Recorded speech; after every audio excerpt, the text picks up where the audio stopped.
جی بلاول بھٹو زرداری صاحب. Chairman, thank you so much. Madam Minister, کا جو پوائنٹ ہے یا صادق صاحب اس وقت چیئرمین بھی تھا, کمیٹی تھا, let him respond to that in detail.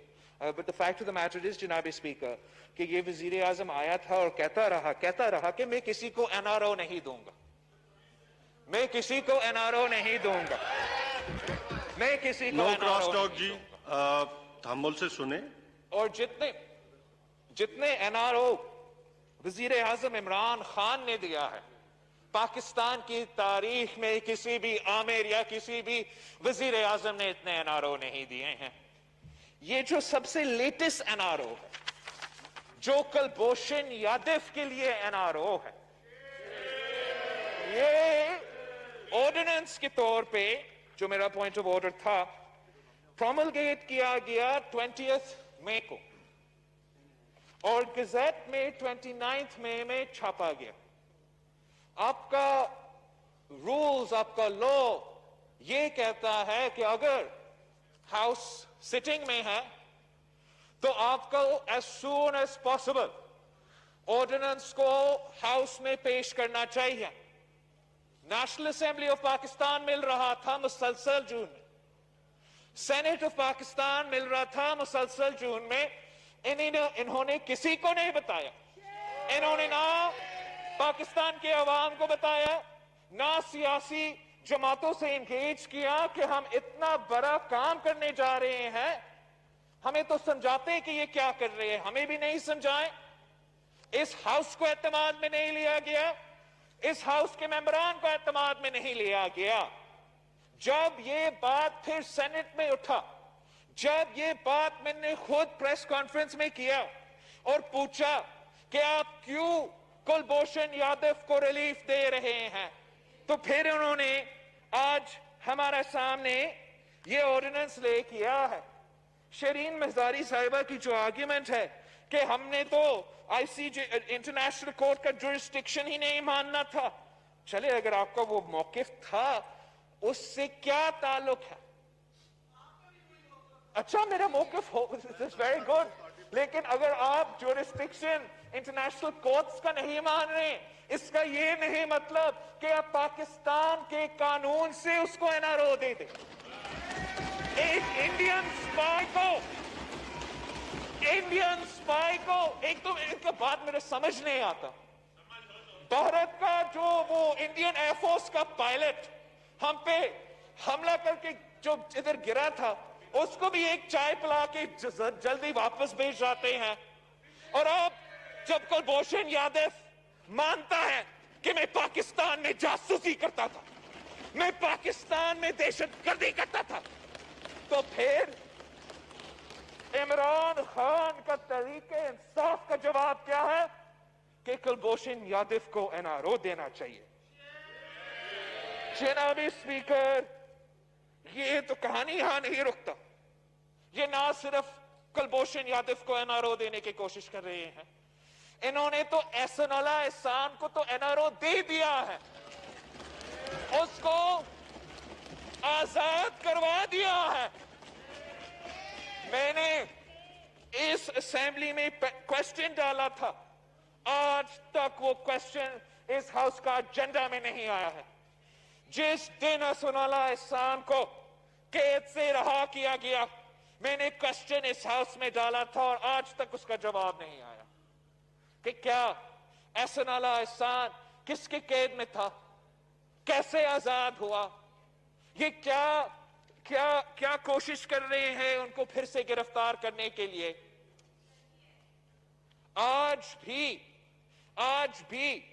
وزیر اعظم صاحب کے خلاف اگر آپ تقریر کرتے ہو, وزیر اعظم صاحب کے خلاف اگر آپ پریس کانفرنس کرتے ہو, تو پھر احسن اللہ احسان سے دھمکی آتا ہے. یہ آج سے نہیں شروع دن سے ان دہشت گردوں سے ملے ہوئے ہیں. انہوں نے ہر وہ کی کوشش کیا, چاہے وہ سوات کا آپریشن موڈ ہو جہاں ہمارا صفائی ان دہشت گردوں کے خلاف لڑ رہے تھے, یا ضرب عضب کا آپریشن ہو. ان کا وزیر اعظم نے ہر بیان میں हर बयान में उन दहशत गर्दों का मुखालफत तक नहीं की, मज़ाहमत तक नहीं की जो हमारे कौम के बच्चों को शहीद कर रहे थे। और आज उसके हुकूमत के दौरान मुझे जवाब ना दे।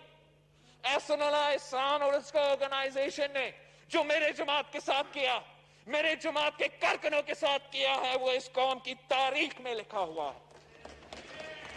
हमारा खून का जवाब भी ना दे, लेकिन एपीएस के बच्चों के वालिदैन को आपको जवाब देना पड़ेगा।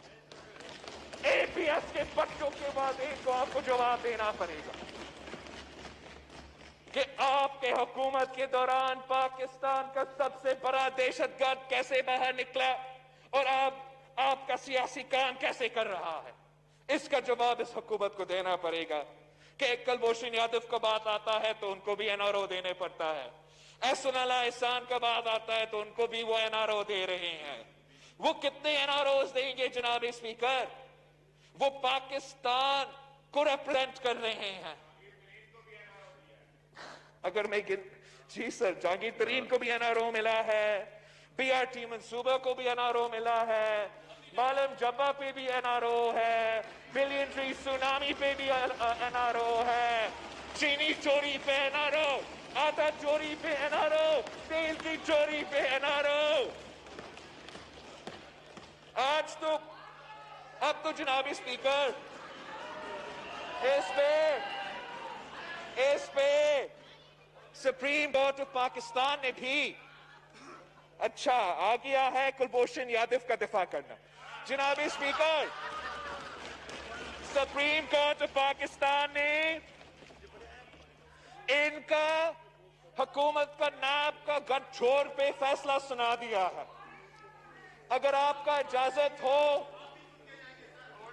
अगर आपसे इजाजत हो, इन्हीं इश्यू से मिलते जुलते हैं, मैं उसी ऑर्डर से आपको थोड़ा सा एक कोटेशन सुनाना चाहता हूं और फिर मैं अपना पॉइंट मुकम्मल करूंगा।